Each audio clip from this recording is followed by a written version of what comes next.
Hey guys, Nicolette Amino here with Insomnicat. Today, Bryan and I are going to talk to Kenyon Salo. He is the James Bond of motivational speaking, and he also jumps at planes at Denver Broncos games. So check out this podcast. It's going to be fun. It's going to be motivational, and you'll be sure to get something out of it.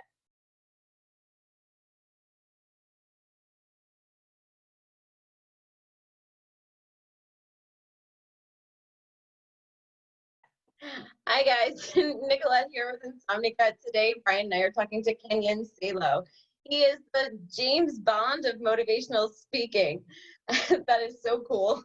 Hi, can you tell us a little bit about yourself, Kenyon? Well, for me, I am somebody who loves to live life. I love to live in the moment. I love to experience things. I love to connect with people, and I love to help people. And for me, I get to jump out of airplanes and land on the field for the Denver Broncos. And I also get to travel internationally to do keynotes and really impact lives. And it's super, super fun. And it's what I love. I get super fired up anytime that I'm in front of an audience and then be able to connect with the audience. So can you just tell us how did you get started? How did you get started? Jumping out of airplanes to begin with. I mean, and really, how did your path take you to where you are now? Well, where I am right now is an amalgamation of my entire life. And that's what I speak from the stage. It's 100% authentic because what I share from the stage is what I do on a regular basis. Mm-hmm. And I've always been the person that has always wanted to say yes to something and just learn without understanding how I'm going to get there or what's going to fall into place, who's going to help me along the way, and what is the process and what are the mistakes I'm going to make and how am I going to use those for better success along the way. And skydiving is an example of that because I was jumping my BMX bike at 6 years old over trash cans and then moved on to skateboarding. And then from there, it was eventually snowboarding, professional snowboarding in my early 20s. And then in my mid 20s, I found skydiving, and that was 20 years ago. And now, after 6,000 skydives, I have been a part of the Denver Bronco skydive team for 8 seasons now. And it's pretty amazing. But again, it's that process of saying, I'm going to say yes, I'm going to figure it out, and it will work somewhere or another because I believe there are no mistakes. There's just great stories that you get to share later on. That's awesome. So James Bond, how did we get that title? Where did we get that? Well, there is the adventure side. I really started looking in, well, who is James Bond? Like, what does he personify? And James Bond, it's fashion, absolutely. He's adventurous. He's quippy. He's got some humor to it. He is not infallible, but he also loves technology, and he's willing to go after it and take that chance. And guys want to absolutely be him, and the women want to be around him. So I thought, well, it's a scenario that if I just throw that out there. Now, originally, it was like a very serious thing. Like, okay, I want people to think that I'm this.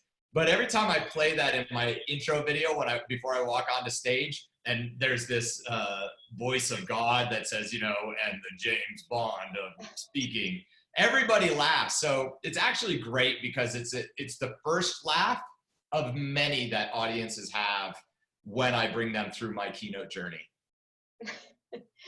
So go ahead, Bryan. So with all these things you like doing, because I'm very similar, right?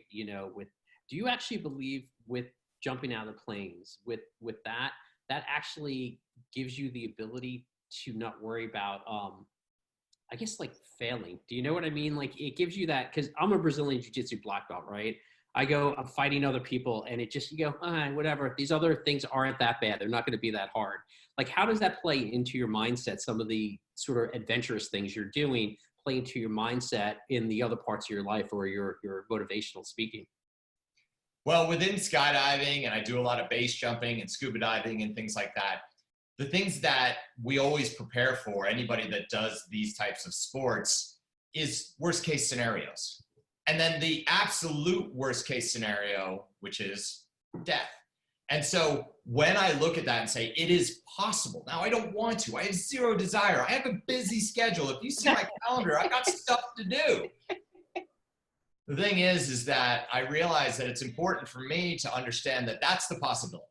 And if that's the possibility, and I work back from there to say, well, I'm going to avoid that, and I'm going to avoid that by training and knowledge and making good decisions and really being smart about and being calculated, then I know that I'll most likely succeed. I'm putting the calculation of risk in my favor. How does that transfer in life? It's the same thing. I can step on stage. I'm not worried about failing on stage. I know what the worst case scenario is. I'm like, all right, if I'm okay with that, I can work backwards from there. Anywhere else, raising my kids, going into relationships, anything along those lines, I believe it transfers across the board in that result. Very cool. So we talk about skydiving, right? And so I guess that's a little bit about this. That's kind of ties into the next question I had. So how do you take, you said you skydived over 6,000 times, right? So how do you take that?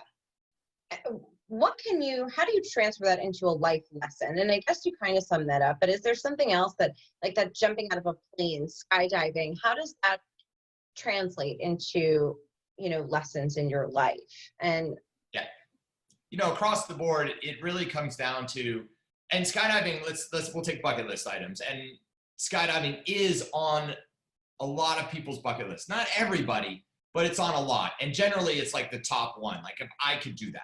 And what I found is that the hardest thing for anybody to do is book the skydive or book it online, basically saying yes. You can have 20 people the night before go, let's do it tomorrow, and 3 people will show up. But if somebody actually goes online or makes the phone call and they put down their deposit, then everything starts to unfold. They said yes.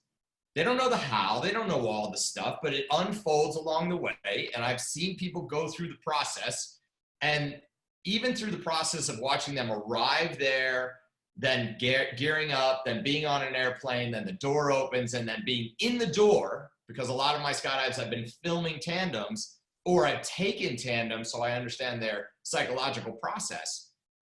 The second that they exit the aircraft, all those fears and worries go away. Everything is gone. They're just out there like, yeah, this is the best. I can't believe it. Because their brain is working overtime until their feet are at the door. But again, and I've seen it, as soon as they've committed, it's gone. And that's the same thing that happens for me. I'm focused before a Broncos game. Okay, the winds are doing this, the weather's doing that. It's a night game. We got pyro and all this stuff. But the second I jump out of the plane, it's like, okay, I'm going. This is the plan. Can't turn back now. So that's an example where people don't have to skydive. They don't have to live my life. They don't have to be someone that is that. But really what they need to understand is just stop saying no, start saying yes, let the how figure itself out later. The right people will show up, and all of a sudden they're going to come back from that experience and say, well, that was pretty good. And as I said before, no matter what, there's always a story. We love that. We love storytelling. So, speaking of which, you speak at a lot of business events and corporate events, right? So when you step out on that stage, what is your main goal when you're about to speak to any audience? What are you hoping to accomplish? I believe that the old way of speaking is old. The new way, the way people consume content, the way people consume what they're getting when someone's on stage in a live performance, in that regard, ultimately, the keynote is not about me. Ultimately, the keynote is about them. And it doesn't matter what I say. It doesn't matter what data I put out there. I want them to leave feeling like they got something, whatever that is. And I've heard many different iterations of what someone got and what they picked up on. And sometimes I'm surprised, like, wow, I had no idea that's how that would land. But for you, it landed that way. So it's not what I say, it's how I make them feel. And while I share a bunch of stuff, if there's, again, saying yes, that's the key thing, to walk out of there, say yes, but also the fact that they feel like they're ready to make a shift, to doing a new experience, to connecting more with others, and ultimately saying, how can I help the human being next to me or somebody I don't even know? And that's the whole process. So I know in some of your, speaking engagements, what you do is not just connect with the audience yourself, but and you sort of brought this up, you have them connect with each other, the people. Yes.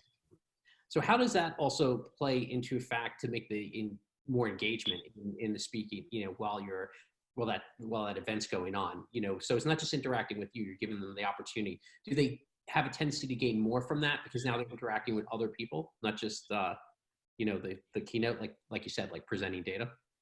Absolutely. I bring my director of content to every single event and he shoots it. And we always say that the most powerful part of the keynote itself, 60, 75, or 90 minutes, is when they're doing the partner shares. And then I do group shares where I unpack it. And I can't write it. I can't plan it. I just have to be able to dig in. And it's a little bit of what Tony Robbins does, but it's in a different fashion, or it's in my own authentic way, where someone stands up and they start saying and they're sharing something, and then I start to ask the right questions. And if I don't get the right question, I start to understand, like, well, what is the next possible question? Sometimes it's just somebody's there and that's it. I hit a wall. But occasionally what happens is I'll ask the right question and everything changes. And I just had a recent event in DC where this woman from India shared how she had to leave as a child, leave her family and everything, and come to America and make everything happen on her own. And just this story that was shared in 2 minutes that was so powerful that the audience stood up and gave her a standing ovation, which really shows that it's not about me, it's about them, and that they're learning from their peers. And that's the biggest takeaway, that they then can go back to their work environment, their school environment, their family, their home life, whatever it is, and know that some of the greatest learning lessons are from the people that they surround themselves with on a daily basis. That's awesome. Now, I want to talk a little bit about younger folks for a second, even younger than me. Earlier in the year, you appeared in an article, what was it? The Virginian Pilot, discussing Operation Smile. And you were visiting some high schools, right? So, and I believe this personally, that it's so important that we start encouraging children at a young age, to believe in themselves, kindness, teach them, emotional skills and emotional intelligence, that kind of thing. But, in this world of bullying and judgment, and, how do we encourage children? What is your opinion on that? How should we be encouraging children and motivating children at younger ages? Absolutely. I have 2 high school kids and they're handling the same things. I'm seeing it in real time. And even though I speak about it, I'm still learning along the way from them, and they're giving me real-time feedback. And I'm like, well, then this. But at the same time, I believe it also requires us as adults, whether they're your kids or you're somebody that's around them, like a teacher, educator, mentor, whatever it is, coach, that they know that you're there for them. And so that's what I try and do with my kids, where it's always being open, where my kids can come to me and say, hey, what would you do if you were being bullied? Or, Dad, I'm having these thoughts in terms of, how do I approach this boy? How do I ask this question? What happens when the boy says this? Or my son, has other questions about navigating stuff in life. And that's really what it's about. Now, I go and speak to schools, and it was like 8,000 kids over 5 days helping Operation Smile. And that was an amazing week over the course of 5 schools. And some of the schools had 2,000 kids in the gym, and some of the schools had 100 kids in the auditorium. And it's all the same. And they start to realize that it's okay within parameters to go after life, because they see that's what I've done. I also connect with them on their level. I'm using their languaging and having fun with them, and some jokes that they're like, oh my gosh, I can't, no teacher or adult would ever say a joke like that. But it's a joke that they probably would say on a regular basis. So they all laugh and they're like, wow, I really like this guy. But what's also interesting is sometimes on social media after the event, I'll get Instagram DMs from kids that are trying to bully me, trying to put me down about what they just saw or experienced or things like that. And I'm like, good luck. That's not, I don't engage. I don't give them the satisfaction. you take away their power, and then eventually they're gone. It's interesting. Yeah, you actually see a lot of complaints about that on TikTok recently about people calling like older millennials even okay boomer. You know how that's like the new thing. Like they think everyone's a boomer that's not Gen Z. You know, it's pretty crazy. Yeah, and I saw that this whole thing between millennials and then boomers and then Gen Z and Gen Y, and I'm a Gen Xer, and we're just in the middle just eating popcorn. Just eating, going, whoa, what's going on here? This is crazy. Well, no, it is. We're the Gen Xers are going to be the ones that save everyone because we're the only one that's not involved. That this throwing. But half the time, they actually think we're the boomers. I'm like, no, not even close. Do you know? Anybody older than them? Anyone older than them? Yeah, even some of the millennials they think are boomers. I'm like, this is what is going on here? You know. So, considering you are a motivational speaker, can you leave us with some awesome, inspirational something? Give us something. Motivate us today. Can you give us something motivational? Absolutely. Absolutely, for sure. I believe that if anybody is stuck, whether it's their job, personal life, relationship, just how they feel like, oh, I binged all the Netflix shows and I should do something with my life. The key is that the reason that someone's stuck is in 1, 2, or 3 areas. And you can do any one of them to break the cycle. As I mentioned before, say yes, create a new experience. So the next time someone's like, you want to go to a restaurant, you want to see this movie, you want to go do this thing, you want to go to my friend's house, whatever it is, just say yes. Even though it's like, yeah, no, yes. Second, connect with someone. More than just text, even just pick up the phone, go to coffee with somebody, just hang out with someone, whether it's someone you know on a regular basis or someone you haven't seen in a long time, just connect with them. And third, and it's why I believe we're on this planet, is help someone else. And you could just hold the door. Just hold the door for somebody, carry something for somebody, do something, an act of kindness. Hey, I got you a cup of coffee.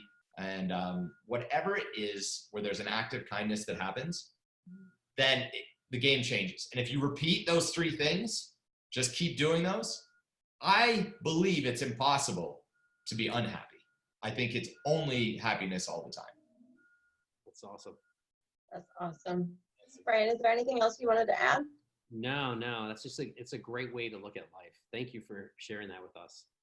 Well, and thank you so much for having me on this awesome podcast. I love the logo. I think it's super awesome. We swap out our lions, Kenyon. We've got all kinds of lions for any mood you're in. So I think it's great. I think maybe I'll get that lion just up here. I'd like have a mural made. I think it's super awesome. So where can people find you, Kenyon, if they want to learn more about you? Yeah, Kenyan CeeLo across the board. So if it's the website or on Facebook, Instagram, Twitter, and LinkedIn, it's all Kenyon CeeLo. There's only one of me in terms of it's easy to find. And even TikTok. I love TikTok. I think it's great. And I think it's going to be a great new platform. So, and we can see on Sunday night, right? That's right. I love to connect. So any way people will reach out to me, please, because I want to help. So send me a message. Awesome. Thank you so much, Kenyon. Have a wonderful weekend. Thank you for joining us. Thanks, guys. We appreciate it. Thank you. Bye.